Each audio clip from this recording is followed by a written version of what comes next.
So, A Haunting in Venice was directed by Kenneth Branagh and also stars Kenneth Branagh once again returning as Hercule Poirot, probably mispronouncing that still. And it stars the likes of Tina Fey, Michelle Yeoh, Kelly Riley, Jamie Dornan, and this time around, taking place on Halloween, Hercule Poirot is now retired. He doesn't do any detective solving anymore. He doesn't solve murders or anything. So he's invited to this Halloween party where, after the main party, there is a seance. And basically, this little girl died so long ago, and now they're trying to, bring her back in some way, try to figure out what exactly happened. And all this chaos ensues, whether it's something that's spiritual or something else. So this was a movie that admittedly I was not looking forward to. I did see Murder on the Orient Express back when it came out, and even though I liked the production design of the movie and thought the actors did an okay job, I thought the script was just kind of boring and just lacking, didn't really do anything new and exciting. Death on the Nile, I remember seeing that last year. I didn't review it, but I just didn't care for it too much. I thought some of the actors did an okay job.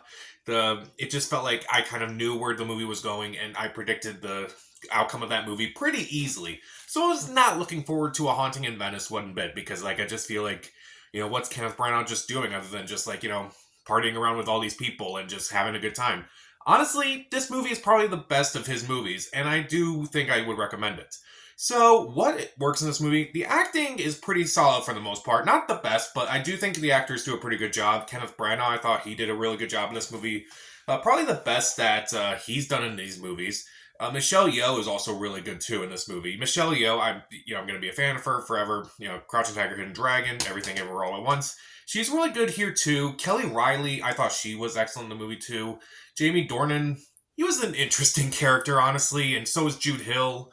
They have an interesting dynamic where I'm like, that's odd, but it's kind of interesting at least. It's kind of unique. And Tina Fey in this movie, I normally like Tina Fey, and this is more of a serious approach, but she's still kind of comedic in this movie too. Overall, I thought it worked. I kind of like her interactions with Kenneth Branagh in this movie. Meanwhile, I do like the camera work in this movie a lot. I kind of liked it, in Murder on the Orient Express when it's kind of like moving around the train a lot. Here, it kind of is, moving around. It's a lot more chaotic a bit. I do like that in this movie. And I do really like the production design in this movie, especially when you get to see, Venice and such. That is pretty interesting. The look of this house is very fascinating as well. And the score by Hildur Guðnadóttir, who previously did the score of Joker, which I brought up because I'm going to talk about that in a moment.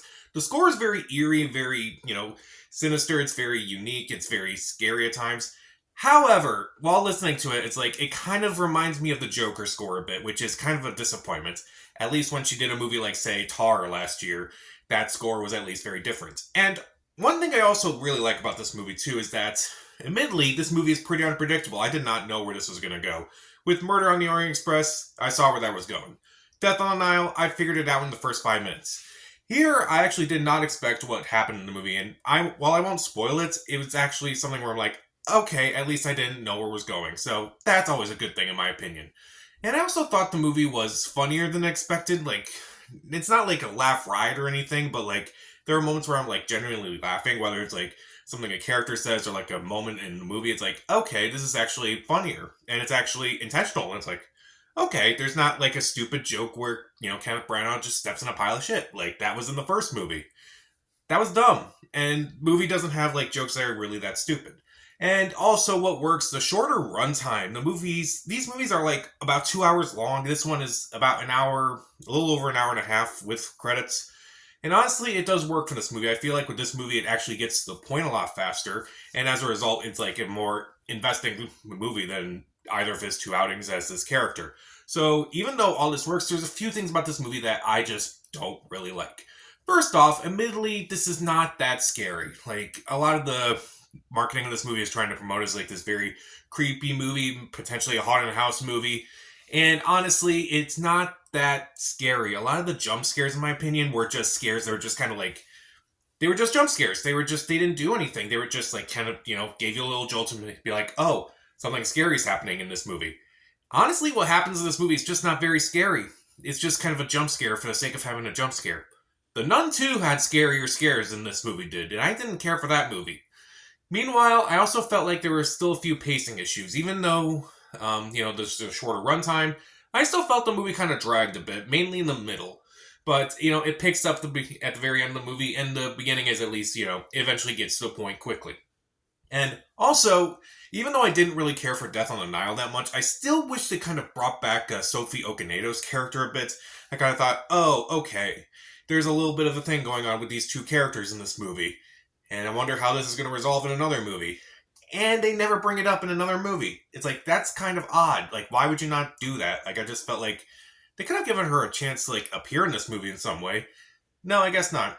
And also, the one thing I also really don't like about this movie, too, is that the whole idea of this movie is about how, how the reality and also, like, the spiritual are kind of like, how they kind of combine in some way.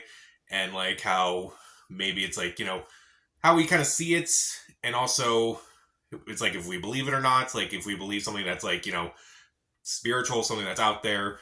And I felt like at first, while it did kind of blur the lines perfectly, by the end I'm like, okay, I don't know how to feel about that, but I know I don't really care for it. And I felt like the blurring of the two sides was a lot better in the beginning than it was at the end. That's probably the best way I can say without spoiling it. So even though there's some jump scares I don't really care for, some characters I wish were in this movie, the pacing issues, and admittedly the mystery, not the main mystery, but like the secondary mystery is not nearly as interesting as the main mystery. I do think the acting is decent. I do think the camera work is decent. The production design and the score are really good as well. It's very unpredictable. It has a shorter runtime, thank God, and maybe I was actually more invested in this movie than I was in the other two. I'll give A Haunting in Venice 3 out of 4 stars. See it. So, what's your favorite murder mystery movie? Comment down below, subscribe to the channel. This is Pat. Stay safe.